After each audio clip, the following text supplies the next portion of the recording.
সময় আসবে যেদিন মানুষ পিসি বিল্ড করাই রীতিমতো বন্ধ করে দেবে। কেন বলছি?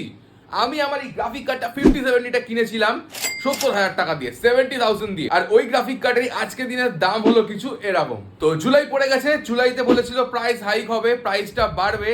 শুধু র্যাম অ্যান্ড এসএসডি নয়, প্রত্যেকটা প্রোডাক্টের প্রাইস বেড়ে গেছে। স্পেশালি গ্রাফিক কার্ডের প্রাইস তো খুবই বেড়ে গেছে। তোমরা যদি ওয়েট করে থাকো যে পিসি প্রাইস কবে কমবে, সেদিনকার আমরা বিল্ড করব, তো আর ওয়েট করো না। যদি তোমাদের প্রচন্ড দরকার হয়ে থাকে কাজের জন্য বা গেমিং এর জন্য বা এডিটিং এর জন্য, এনিথিং, তো আজকেরই পিসি বিল্ড করে নাও।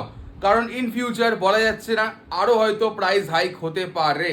এখন আমার এস্টিমেট, যদি আমার বক্তব্য জানতে চাও, মিনিমাম 2.5 থেকে 3 বছর প্রাইস কোথাও যাবে না, এই সেম প্রাইস থাকবে বা এর থেকে প্রাইস আরো বাড়তে পারে। তাই জন্য এই রিলসটা শেয়ার করে দাও তোমাদের সেই সব বন্ধু গ্রুপের মধ্যে যারা পিসি বিল্ড করার জন্য ওয়েট করছে যে কবে দাম কমবে।